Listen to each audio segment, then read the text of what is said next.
This is part three of what the camera saw, the driver footage. It'll soon become apparent why the footage that we're going to look at in this video is called the driver footage. But to give a little introduction as we start getting into the relevant CCTV footage here, Gail Sherwood was convicted of 3 counts of perverting the course of justice. And to find her guilty on each of the 3 counts, the jury had to accept the notion that Gail's stalker and rapist did not exist, and that the rapes that she claimed to have experienced actually never happened. This video therefore addresses the most important piece of evidence in Gail Sherwood's case, and the only evidence that directly speaks to the question of the existence of her assailant and whether the rapes actually happened, and that is some CCTV footage from the night of Gail's second reported rape, which was ultimately used to charge Gail with lying. In this video, I will analyze the footage that the prosecution relied on, and we will see whether it contradicts or corroborates the account of rape that Gail shared with the police. And then in subsequent videos, we will look at what else the camera saw, which the prosecution chose to ignore. So to get started, we need to set out a few events that preceded the night of June 1st. Gail was first raped by her stalker on April 25th of 2008. And that investigation into the stalking and that first rape was plagued from the outset with police skepticism, with the responding officer noting in his diary that Gail's house should be searched for any evidence that she had done this by herself to herself, or in other words, that she had staged and faked a rape. No such evidence, however, was ever found. Now, after police only half-heartedly attempted to investigate that first rape, she was raped again on June 1st, 2008. And the police didn't do much during the interlude between the 2 rapes, but they did do 2 things worth noting. First, police took one of Gail's 2 car keys into evidence, and this is an image of the type of key she had. They took a key into evidence, and they kept that key in a secure police evidence room, but it went missing from that room prior to the second rape. The second thing that the police did was they installed a secret video camera trained on Gail's home and driveway, because they suspected that she had staged the first rape and they wanted to capture evidence that might support their theory. The application to install that camera stated, "The purpose of the application is to try and disprove the version of events around a criminal harassment and rape allegation." And you can see that that application is dated April 28, 2008, just 3 days after Gail was raped. So you can see that within 3 days of the first rape, they suspect that Gail is lying, and they appear to have oriented the investigation around proving that she is lying rather than around trying to identify and catch her assailant and bring him to justice. So a camera was installed. And in order to understand the camera's view of things, let's first get oriented to Gail's property. So Gail lives in a semi-detached house at the top of a steep hill. Her home and driveway are in the center of this photo, with her silver van parked in the driveway, and her next-door neighbor's driveway you can see to the immediate left, running parallel to hers.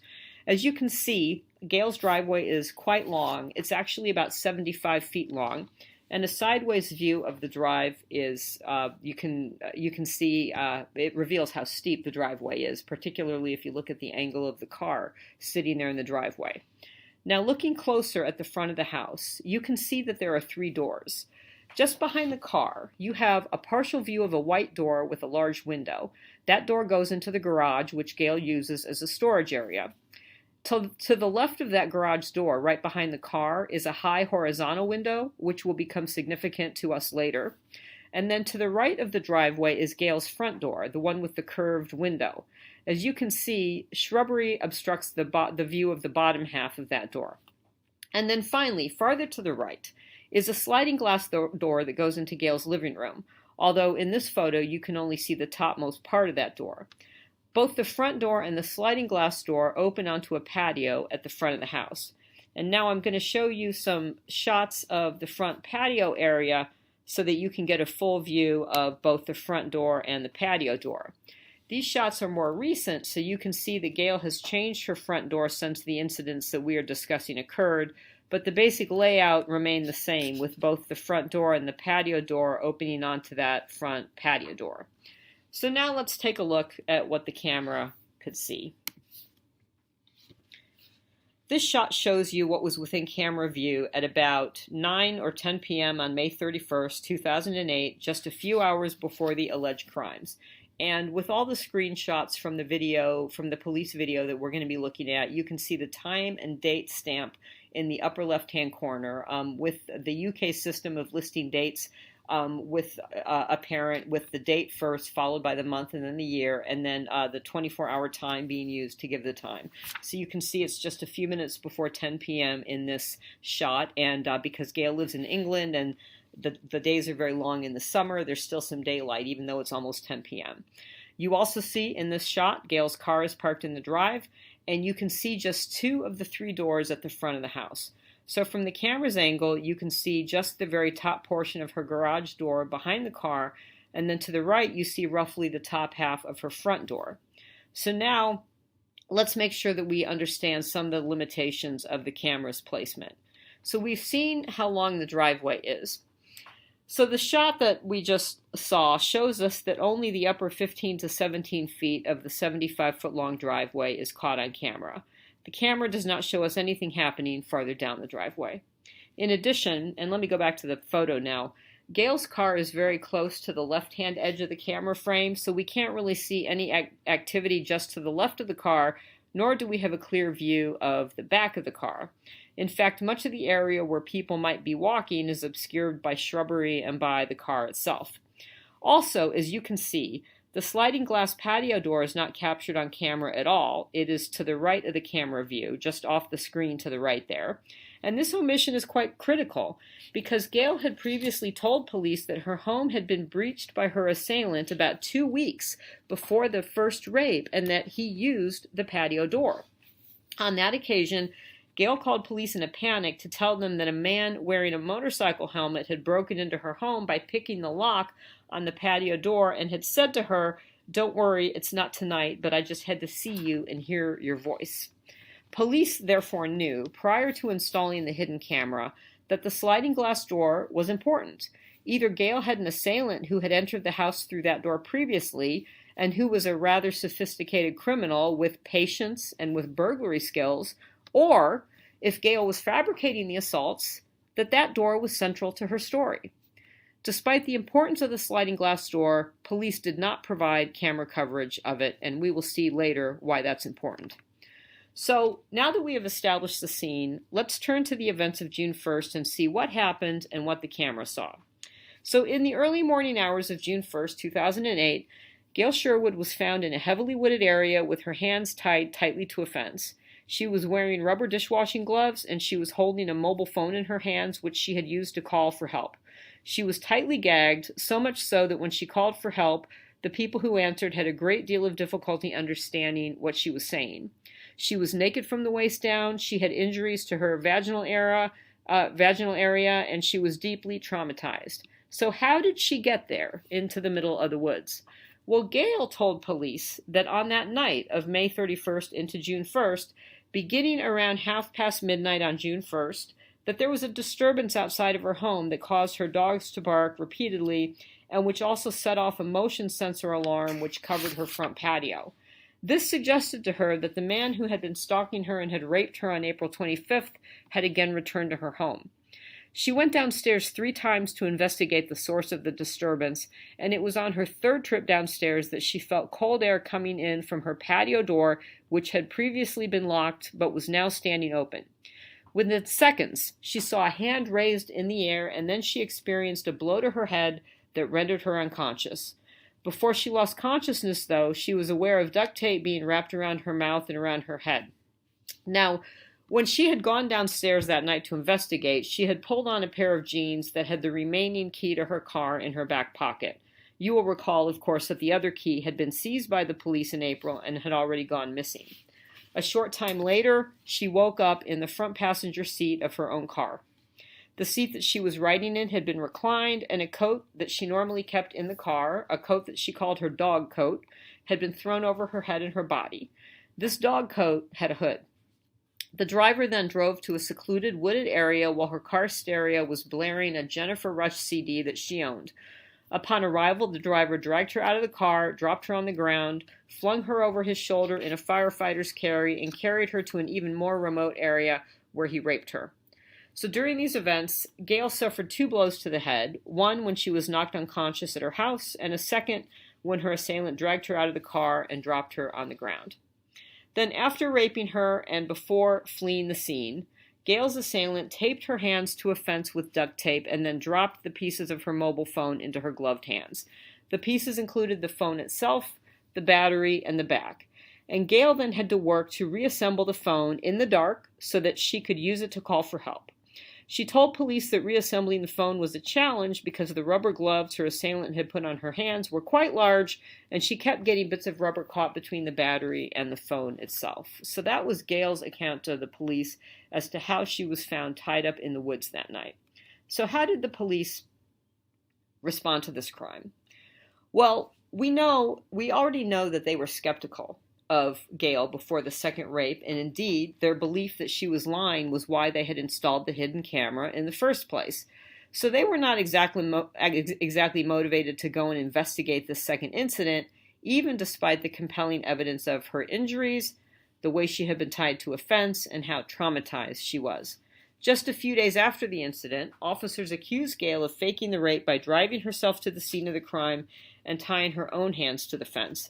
And police based their conclusion that Gail was lying on one very brief segment of CCTV footage from the hidden camera that they had placed outside of Gail's home prior to these events. And this was a segment showing a person getting into Gail's car and driving it out of the range of the camera. Now, I am shortly going to show you this entire segment, but I'm going to start with this still from the segment, because this still, which was the best photograph the police could get, or the best visual depiction of the driver of that car, is the footage that they used to argue that the person driving the car was Gail, and that therefore she drove herself away from the house to tie herself up and fake the rape. The only evidence they had to support this theory is this footage from the hidden camera. And so now we're going to analyze this footage and the police argument in relation to it in detail. And of course, as you can imagine, there's a number of arguments we're going to need to unpack here. The first one, it should be obvious that this argument is a stretch, first of all, because even if Gail drove herself away from the house in the early morning hours of June 1st, that fact alone cannot prove that she was not raped later that night. And why is that? Well, according to the International Association of Chiefs of Police, for a report of sexual assault to be labeled false, there must be evidence that proves that no crime was committed or attempted against the victim. And this determination can be made only after a thorough investigation, an investigation that looks at all the evidence. And according to End Violence Against Women International, it is not uncommon for victims of sexual assault to be mistaken or incorrect about certain details surrounding an assault. Such inconsistencies do not mean that the assault did not happen. And also, before we apply this material to Gail's case, one more thing we need to note is that according to the IACP again, the determination that a report of sexual assault is false must be supported by evidence that the assault did not happen. So applying those standards here, if police could prove that Gail drove herself away from the house, that fact alone would not mean that she was never assaulted. She still could have been raped after driving herself away. And even if her driving away from the house could disprove the June 1st rape, it cannot disprove the April rape. So police relied on a theory that was unsupported by the evidence and did not meet the IACP standards for labeling Gail's report of sexual assault false. The actual evidence that they had was not capable of proving that Gail was never raped on either date, even if she could have been proved to be the person driving the car.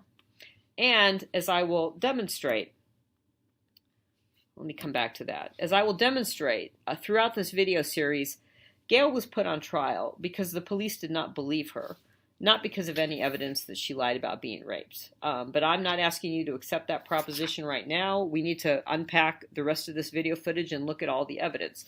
So having laid out that argument that even if Gail is the person driving the car, that does not prove that she wasn't raped the night of June 1st, there are two more crucial questions that we must ask. First, whether or not we need to ask whether or not the person getting in the car can even be identified, given the poor quality of the camera footage. And second, we need to ask what else did the camera see that night, and does the other evidence it recorded support Gail's account or the police's theory that she lied?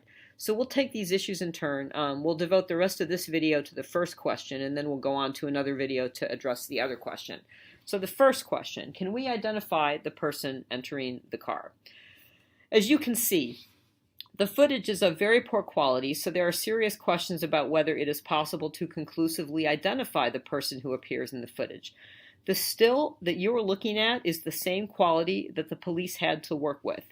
It doesn't take a rocket scientist to tell you that the footage is poor quality. You can see that for yourself. A facial recognition expert hired by the defense said that on a scale of 0 to 8, the image that you just looked at fell between a 1 and a 2, meaning that it was impossible to conclusively identify the person. That expert went on to say that the few images of the driver's face available in the video are of extremely poor resolution. The images do not provide any detail of the unknown person's facial features, and thus no identification is possible from them. And the emphasis there is in the original. Could the person be Gail? Maybe, but it could be many other people too.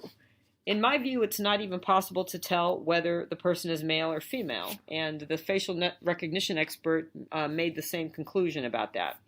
But to my eye, at least, the person caught on camera is thinner in the face than Gail is, as you can see in the side-by-side comparison.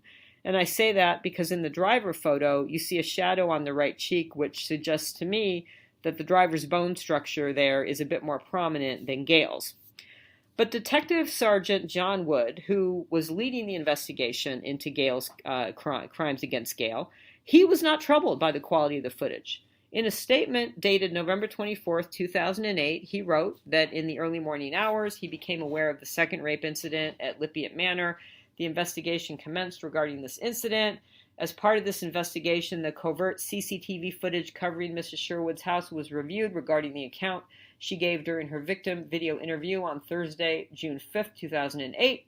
Therefore, on Monday, June 9th, just a few days later, I had cause to view a DVD that consisted of CCTV footage from the front of Mrs. Sherwood's address in the early hours of Sunday, June 1st. Due to my continued contact with Mrs. Sherwood over the past several months, I was satisfied that when the vehicle was illuminated by the interior light, the person I saw sat in the driver's seat of the vehicle on the driveway of the address was Mrs. Sherwood. In addition, I then witnessed the fact that nobody else got into the vehicle and that the front passenger seat of the vehicle was in the upright position and not in the reclined position. So John Wood says he has no trouble coming to the conclusion that this image that you are looking at right here, this is the image he's talking about. He says that's Gail, and I'm sure of it. Now he goes on to say that he goes on to confirm that this footage and this footage alone is the basis for charging Gail with lying about being raped. And so another excerpt from his statement: due to the evidence contained in the enhanced CCTV footage from that exhibit, a policy decision was made to treat Mrs. Sherwood as a suspect for attempting to pervert the course of justice, and an arrest and interview strategy were compiled. Okay, so he tells us that that footage that we're looking at, that is the sole evidence that they relied on in deciding to treat Gail Sherwood as a suspect. Now note that Wood refers to an effort to enhance the CCTV footage.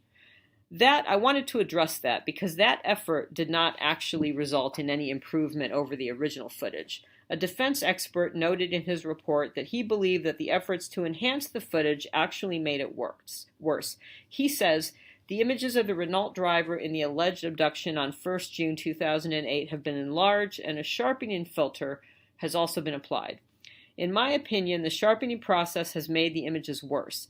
The images are extremely noisy because the camera was not designed to operate in low light levels, and the sharpening filter increases and exaggerates the visual noise. I'm sharing his conclusion lest you think that there is a better quality image out there that I have not shared with you. I've seen both the original and the enhanced footage, and I am planning to post both of them on my YouTube channel so you can see them for yourself, but in my view, the enhanced footage is not better. Now, what happens when we consider the driver's behavior in addition to their appearance? Police didn't do this. But you would think that they would, because a thorough investigation of this footage would go beyond just looking at the appearance of the driver. Police should have considered the driver's behavior as well. They could have established what Gail's baseline driving behaviors were, and then they could compare those behaviors to what is seen in the video. And if they had seen that, and I'm going to play this footage, the driver footage for you now, and I'll play through it a couple of times so you can see this more than once. Whoops. Well, let's get this thing started. Okay. If they had done this, they would have realized that the person caught on camera engages in 3 driving behaviors that are inconsistent with Gail's driving habits. So let's take a look. First of all, the person gets in the car and does not put on the seatbelt. And Gail always wears her seatbelt because there's a seatbelt alarm that would go off in her car that would annoy her. And so she would never drive away without putting her seatbelt on at the top of the driveway. So that's the first issue.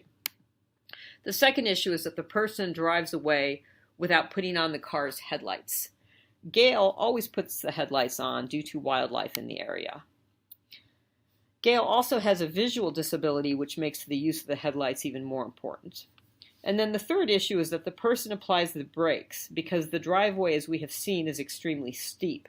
And applying the brakes would be the normal response to the driveway by anyone unfamiliar with it. So as the car goes down, you can see the brake lights illuminating. Because recall that the headlights are off. So you're seeing the brake lights there. But Gail never brakes going down the driveway because at the time of these events, she had been navigating that driveway for over 20 years and she was used to it. So police were in a position to establish Gail's typical driving behaviors and then compare them to the behavior of the driver caught on camera. And it would have been important for them to do that given the poor quality of the footage. But they never did so. They never considered her driving habits. They never looked at video footage from other nights that they had caught on camera to compare what her driving behaviors were, because they were looking for evidence that Gail was lying about being raped. Confirmation bias led them to their conclusion, and they stopped there. So what can we conclude about the driver footage? Well, the driver footage is useful in that it does tell us that someone drove Gail's car away from her property at 1:38 a.m. on the night of June 1st. And Gail was apparently in that car because we know that she left the property and there's no evidence of her leaving any other way. But beyond that, the driver footage is limited in its usefulness because of its poor quality, because the driver's face and gender cannot be ascertained with certainty, because the driver engages in 3 driving habits that do not match Gail's. It's also limited because we don't know what happened after the car left the camera range. It may have left the driveway entirely, or it may have simply pulled forward 20 feet and then stopped. We don't know. And then finally, it's of limited usefulness because the footage itself does not directly disprove either rape.